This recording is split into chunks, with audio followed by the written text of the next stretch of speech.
Hello, Bacho. Let's read the given question. The question says a particle of mass 100 gram is thrown vertically upward with a speed of 5 meter per second. The work done by the gravity during the time the particle goes up is option A, zero point 0.5 joule, option B, minus 0.5 joule, option C, minus 1.25 joule, option D, 1.25 joule. So in this question we need to understand about the type of work done और basic definition के बारे में हमें पता होना चाहिए. Work done is basically force into displacement and displacement should be in the direction of force.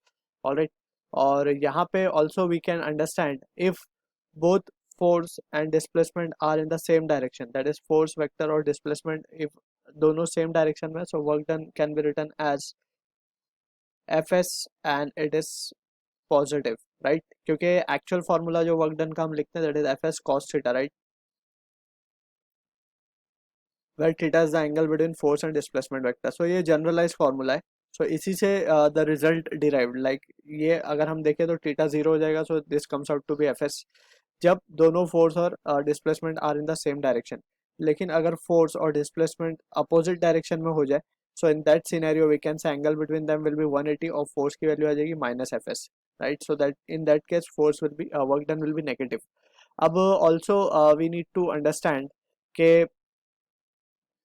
From the given scenario हमें जो क्वेश्चन में गिवन है, a particle of mass 100 gram is thrown vertically upward. Let's say ये एक कोई मास है 100 ग्राम का and इसको हमने ऊपर की तरफ थ्रो किया है, ठीक है, and after attaining some height, let's say h, इसका पार्टिकल का या बॉडी का मास वेलोसिटी क्या हो जाएगी, फाइनल 0 हो जाएगी, right, and we have been asked to find work done by gravity during the time the particle goes up, ठीक है. सो यहाँ पे हम देख सकते हैं कि डिस्प्लेसमेंट जो है पार्टिकल का ऊपर की तरफ हो रहा है एंड वी नो के जो ग्रेविटेशनल फोर्स है that is the weight of the body is acting in the downward direction, that is mg, ठीक है.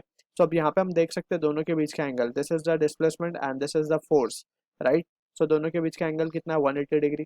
सो we can say therefore work done will be what, work done will be F S cos theta, right. अब cos theta तो यहाँ पे cos 180 that is -1 हो जाएगा और force क्या आ रहा है mg इंटू एच, ठीक है.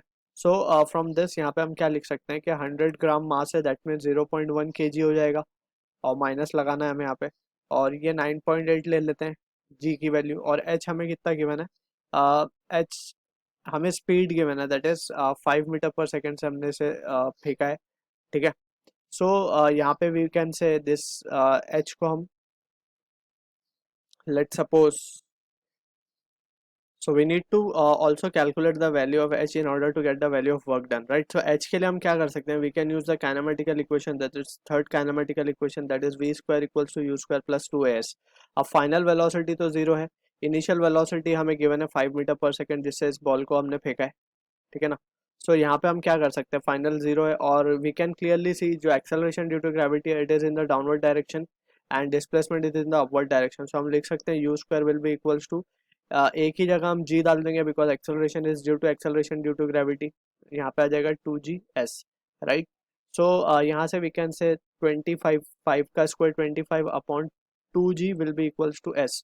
सो s की जगह we can say it has to be h. So finally we can say therefore work done क्या हो जाएगा हमारा,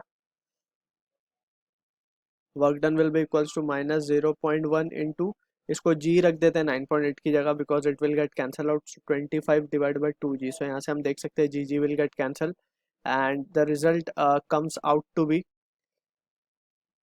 12.5 इंटू 0.1 जो कि हो जाएगा -1.25 joule. So this is the answer to the question जो कि मैच होगा हमारा ऑप्शन सी के साथ. So I hope you understood the solution. All the best.